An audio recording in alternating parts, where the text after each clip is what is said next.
Ah Non, là, bah c'est ouais, les classiques. un grand nez. Là, c'est les classiques. Franchement, on est à une époque où on voit pousser beaucoup de bananes, clairement. On est sur un mélange où deux mondes se rencontrent, hein. Là, c'est Ah C'est un. bah ouais, clair. moi ça c'est du layering, ça c'est grand classique ça. Salut à tous, bienvenue dans cette première émission de la radio en Y. Aujourd'hui, on s'attaque à un gros sujet avec une grosse équipe. Si vous connaissez la Parfumerie Podcast, vous les connaissez. Aujourd'hui, on va parler parfum avec le Zen et l'ancien. Comment ça va, le Zen? Très bien. Et toi? Tout va bien, hein, prêt à rentrer dans un sujet très touchy? Effectivement, avec plaisir en tout cas. Merci de l'invitation. Et il n'a pas l'habitude de parler en deuxième, mais on a aussi l'ancien avec nous. Je suis blessé. Qu'est-ce que vous portez, Ça tiens, va, comme quoi. parfum ce soir? Ah, Ah, j'attendais cette question quand même. ah Tu vois. oui. Ouais. Vas-y, vas-y. Bon. Bah oui, j'ai parlé en premier, tu vois, tu vas attendre ton tour, Ouais, hein. ouais. Vieille branche. Donc alors aujourd'hui, je porte, attends, j'ai testé plusieurs trucs, mais ma première intention, je porte Equistrius de Parfum d'Empire. Ah ouais. Ouais, Ah, Equistrius. Tu sais, c'est un parfum de, bah, c'est un des parfums de Parfum d'Empire que, bah, j'ai- j'étais, j'étais passé à côté. Et en fait, au final, bah, je l'ai redécouvert récemment et bah, j'ai bien kiffé. Donc voilà, je porte ça aujourd'hui. Et ouais. toi, l'ancien, de Bon. quoi tu t'es vêtu? Je me suis vêtu de boxeuse de Serge Lutens. Je n'ai pas grand-chose à dire, si ce n'est que c'est mon numéro un de beaucoup de tops que j'ai pu essayer de déconstruire, mais il a toujours resté en haut. Voilà, quoi. Une Ok. saleté. Voilà. Donc, est-ce que vous pouvez déjà Ouais. nous présenter la Parfumerie Podcast, là où vous officiez? Bah, l'ancien, je vais te laisser la parole, hein. Ouais. Qu'est-ce que la parfumerie podcast? Alors, c'est ça, ça demande d'ouvrir des livres de philosophie, mais globalement, on va dire l'intention première, c'est de répandre un peu ce qu'on connaît en matière de parfumerie, surtout en matière d'expérience dans le monde du parfum, dans les, on va dire, le background ouais, de back-office quoi, du parfum. Et aussi, surtout, c'est d'essayer d'éclairer le consommateur parce que malheureusement, la parfumerie, c'est quand même l'un des milieux les plus opaques, pour ne pas dire mensonger, de tout ce qui se trouve en matière industrielle, quoi, tout simplement dans tous les produits à vendre, quoi. Moi, j'ai envie de dire, parce que je connais la parfumerie, mais il y a peut-être pire ailleurs, quoi.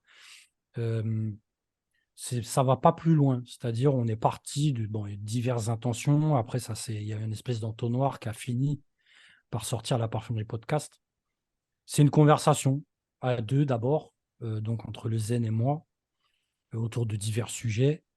Et ensuite, on a tenu à agrandir l'équipe pour un peu ne pas bloquer la parole à deux esprits et avoir particulièrement des esprits féminins, parce que je pense que la femme elle a quelque chose à dire dans le parfum, c'est obligatoire. On n'a pas les mêmes sensibilités.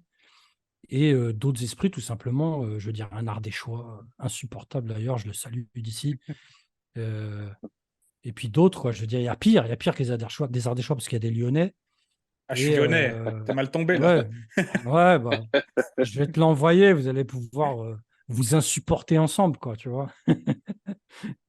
Non, voilà, on a agrandi un peu l'équipe pour avoir d'autres voix, tout simplement, hein, d'autres manières de penser, quoi. D'accord. Et Voilà, c'est pour résumer. bon, si on rentre du coup directement dans votre sujet qui est la parfumerie, on va pas se mentir, dans ce monde qui part en couille, pour employer un langage un peu fleuri, Oui, la parfumerie, elle n'est pas épargnée.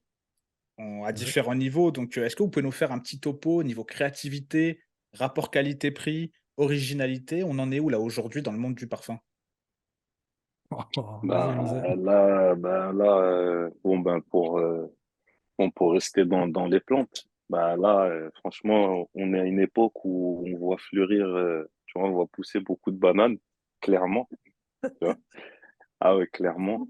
beaucoup de Banana, ouais. bananes, beaucoup de bluff autour tu sais, enfin, de storytelling bien ficelé, tu vois. Et ben, on se rend compte qu'avec une bonne histoire, tu peux faire passer beaucoup de choses, tu vois. Et ben, justement, ben, nous, on a eu l'opportunité de faire un peu le tour des labos. Enfin, par rapport à des projets qu'on avait, puis, enfin, bon, voilà, des, des déceptions, des désillusions, et puis, voilà, on a décidé voilà, de sortir notre album, La Rage du Bitume. On appelle ça la parfumerie podcast. Voilà. Mais Trio de bon, la enfin, galère. bon, ouais. Mais bon, voilà, enfin, vraiment, pour résumer, vraiment, enfin, bon, aujourd'hui, c'est, au niveau du rapport qualité-prix, au niveau enfin, pour tout ce qui concerne, tout ce qui concerne ce niveau-là, il faut savoir que le parfum, enfin, c'est des marges, c'est comme la coupe, quoi.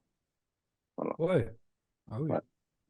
Ah oui. Et souvent, on C'est divise le monde du parfum en deux catégories. On dit la niche et le mainstream. Est-ce que vous pouvez nous expliquer un peu le rapport de chacun dans cet univers de la parfumerie en déliquescence, on va dire? Vas-y, le vieux. le VR. C'est simple.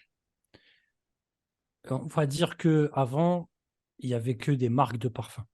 Donc, tu avais du Dior, tu avais du Yves Saint Laurent, Guerlain, des marques beaucoup plus vieilles comme Maison Violet qui a été réactivée récemment, etc., ou Bigan. Et ce qui a changé le game vraiment, c'est l'émergence de Sephora. Quand Sephora est arrivé dans les années 2000, même un peu avant, si je ne me trompe pas, on a enclenché un aspect industriel du parfum avec des supermarchés. Et donc, c'était plus du tout la même approche du parfum. Et il y en a, alors il y a plein de légendes. Il y en a qui ont prétendu ne pas vouloir rentrer dans ce système-là et rester des marques, on va dire, qui évoluent en parallèle. Mais la vérité pour beaucoup, pas tous, mais la vérité pour beaucoup, c'est que tout simplement, de toute façon, ils n'avaient pas accès. Parce que ça demande des gros moyens. Il faut un moyen de production gigantesque pour pouvoir être distribué chez Sephora. Sephora, c'est combien de magasins? Il faut combien de pièces par magasin? Ça rigole pas. Sachant que tu vas trouver Sephora, je ne sais pas moi, au Canada et partout en Europe, tu vois. Donc, peu de temps après ça, on a eu un mouvement qu'on a appelé donc la parfumerie de niche, soi-disant né de Frédéric Malle, Serge Lutens, etc. En vérité, c'est un peu plus profond que ça, qui a décidé de rester en parallèle et de proposer une parfumerie non consensuelle. Voilà, je pense que c'est le meilleur résumé que tu peux trouver. Mais malheureusement, l'évolution fait que on n'est plus du tout consensuel. La niche, tu sais, tu as un peu l'impression que ce qui était caché dans le cœur est aujourd'hui en vitrine. C'est que la niche fait du mainstream. Et le mainstream, justement, c'est ce qui se trouve chez Sephora, pour résumer, quoi. Donc, ça veut vendre à tout prix. Ça se cache derrière, tu sais, l'énoncé, le petit storytelling de on est de la parfumerie confidentielle. Mais honnêtement, si on pouvait vendre 10 000 pièces tout de suite, on le fait, quoi, tu vois. Donc, voilà.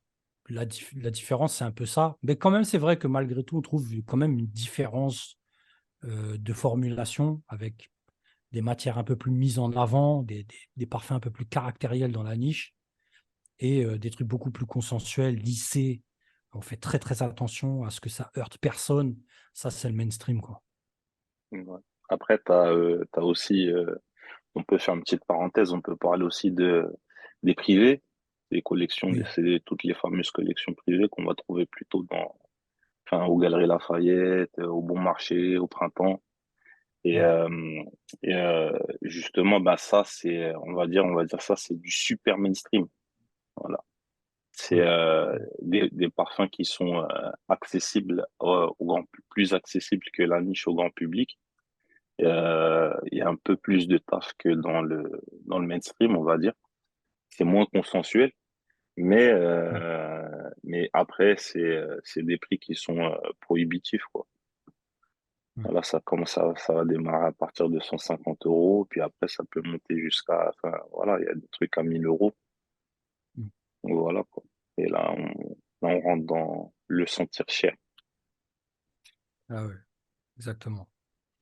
Et en parlant de sentir cher, du coup, c'est vrai que comme dans la musique, il y a ce phénomène des fois de retour un peu à la niche, tu vois? C'est comme le rap, tu vois? Il y a ceux qui disent: «Non, moi j'écoute pas de mainstream» et ils vont chercher des petits artistes, mais qui des fois sont pas très bons. Est-ce que du coup, vous faites pas de hiérarchie entre niche et mainstream? Pour vous même, je vous écoute souvent, la niche n'existerait pas sans le mainstream. Du coup, il y a pas trop de rapport de hiérarchie entre les 2 pour vous? Sacrée Bah, question. ouais, c'est une sacrée question, mais euh, une hiérarchie, enfin, je sais pas si... En fait, ils sont pas à des niveaux différents, tu vois. Ils sont juste en parallèle, en fait. Tu vois. Ouais. Ouais, ils sont juste en parallèle, tu vois. C'est la parfumerie d'à côté, tu vois. Comme les Je filles vois. d'à côté. C'est aussi pour ça. Euh, C'est aussi pour ça euh, qu'on a fait ces Back Rap Awards en mettant tout le monde à la même enseigne, tu vois. Un parfum, c'est un parfum. C'est vrai qu'il va y avoir des briefs, il va y avoir des tests, il va y avoir des trucs qui vont faire qu'on se prend plus la tête parce que la part de risque est gigantesque dans le mainstream. Tu sors un parfum à 100 000, 200 000 exemplaires, tu prends des risques que tu ne prendras pas dans la niche. Il y a beaucoup de petites marques de niche, tu sais, ils éditent tu sais, ils balancent à 1000 exemplaires au début, tu vois. Donc, c'est pas du tout pareil. Mais globalement, un parfum est un parfum. Tu peux trouver un parfum absolument gigantesque dans la niche et tu peux trouver un parfum gigantesque dans le mainstream. De toute façon, le mainstream a clairement produit beaucoup plus de chefs-d'œuvre que la niche. Ça, c'est sûr, tu vois. Mais qu'est-ce que vous faites comme différence entre quelque chose qui sent bon et un bon parfum?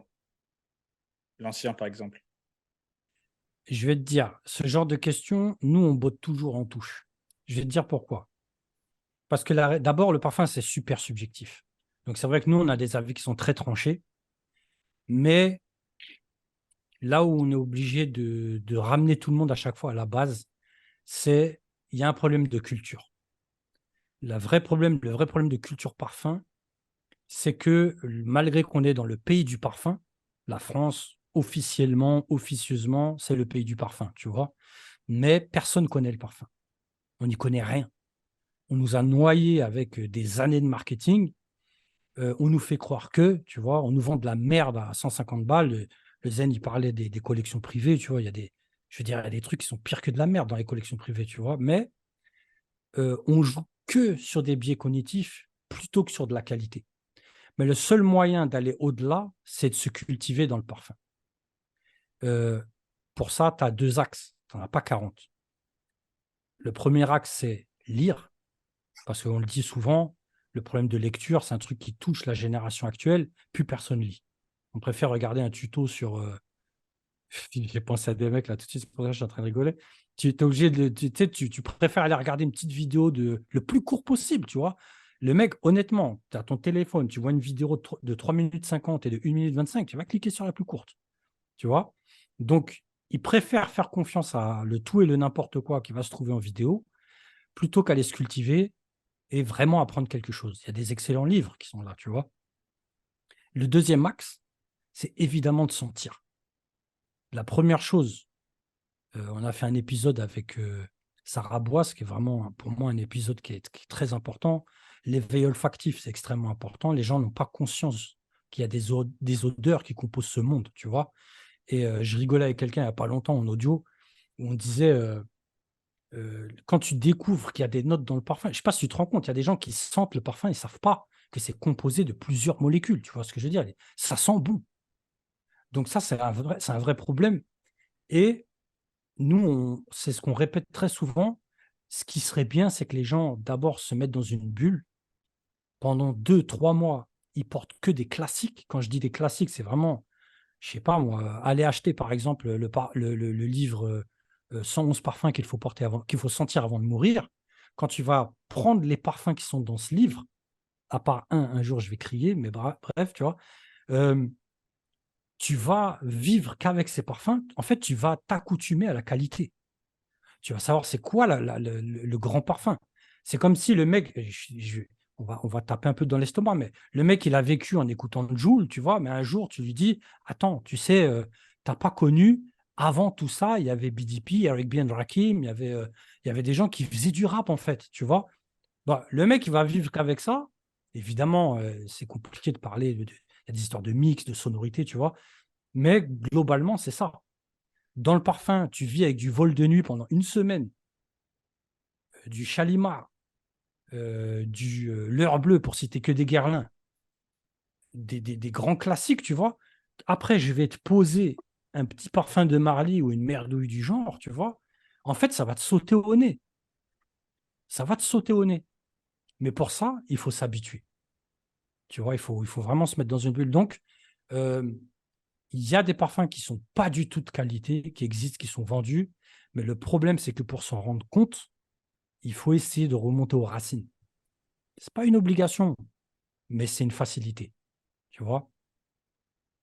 Ok, ouais, je vois, je vois. Donc ça a aidé pas mal de personnes. Par exemple, concrètement, il y a un gars qui rentre dans une parfumerie, on va dire une parfumerie grand public comme Sephora, pour acheter un parfum. Déjà, je suppose que vous lui conseillez pas de l'acheter du premier coup. Il faut qu'il reparte avec un échantillon pour le tester. Pour vous, c'est quoi un peu le process d'achat idéal pour quelqu'un qui veut vraiment faire les choses bien et acheter un truc qui va valoir le coup et qu'il va aimer surtout? Je sais pas si les années là, ils se mouchent. Ouais, ouais, je suis là. C'est parce que mes AirPods, il y a plus de batterie. Ouais. Et t'as pas mal résumé le processus. Déjà, dans un premier temps, moi, je conseillerais de jamais acheter un parfum sur un coup de cœur. Parce qu'en fait, un parfum, c'est composé de notes de tête, notes de cœur, notes de fond. Et en fait, au début, il peut très bien avoir une attaque. C'est les premières notes qui vont te sentir au nez. Euh, tu peux tomber sur une attaque qui va te convaincre. Et en portant le parfum, je sais pas, une demi-heure après, tu vas sentir autre chose. Et tu peux te détester. Et ça m'est déjà arrivé souvent. Bah, c'est là que, bah, à force, bah, c'est en faisant des erreurs qu'on apprend. C'est là que je me suis rendu compte que, bah, en fait, il faut pas, il faut prendre son temps. Déjà, le Mm. parfum, ça devient de plus en plus cher, voilà, dans un premier temps. Et aussi, il faut prendre son temps. Après, maintenant, il y a beaucoup de marques qui font. Ils font en sorte de prolonger la note, prolonger l'attaque. Et Ouais. carrément, tu as des parfums, enfin, il y a plus de développement, quoi. Ce que tu vas sentir au début, ça va être ça tout le temps. Et puis, bon, voilà. Ap- Après, ça s'éloigne de ce que le parfum est censé être, tu vois, Mm. l'odeur originale du parfum. Parce que même quand tu vas sentir enfin, je sais pas, moi, tu vas sentir des fleurs ou tu vas sentir, euh, comment ça s'appelle, ça se développe. Et bah, c'est entre guillemets, c'est la vie, c'est la vie normale d'une odeur, en fait, tu vois. C'est ça, Mm. enfin, elle a un début, un milieu, une fin, tu vois. Et, bah, justement, tu vois, enfin, faut prendre, comment ça s'appelle, faut s'habituer à prendre son temps. Ouais, c'est ça. Faut pas oublier Ouais, qu'il y a un discours. Il y a un discours dans un parfum. Un parfum il raconte une histoire, tu vois. Donc, dès lors qu'il n'y a plus d'histoire, je veux dire, c'est comme si tu vas pour aller voir un film et en fait, il n'y a qu'une scène de combat qui dure 1h30. Tu te dis, bon, d'accord, mais l'histoire, c'est quoi, tu vois? Moi, je n'ai pas compris, en fait, tu vois. Donc, c'est tout de suite compliqué quand bah, tu tapes des parfums comme ça, tu vois, qui sont complètement linéaires, quoi. ouais, c'est comme si un parfum était vivant et qu'on avait affaire à des receleurs de cadavres. C'est ça. Ouais, C'est c'est ça. ça. C'est ça. Ouais, ouais. Ah, mais Ouais, du coup, ouais. maintenant Après. que dis-moi, dis-moi.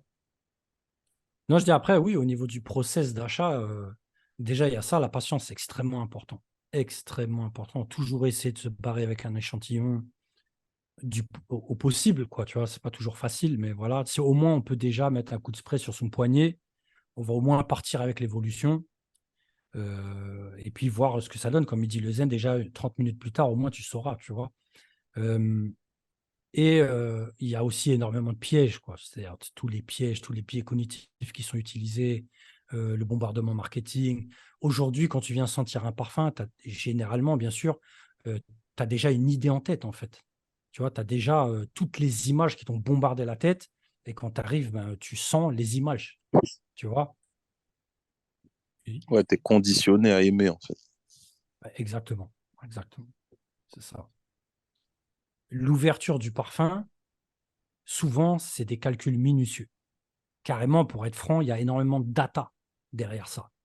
Ils vont regarder, ils vont faire des études de fou sur l'ouverture du parfum parce que ben, le cerveau, tout simplement, au bout de 10 secondes, il a validé l'achat ou pas. Tu vois, il sait. Le cerveau, il sait, tu t'achètes pas. Donc, ce moment-là précis où tu appuies sur le spray, il est extrêmement important commercialement. Tu vois. Donc, on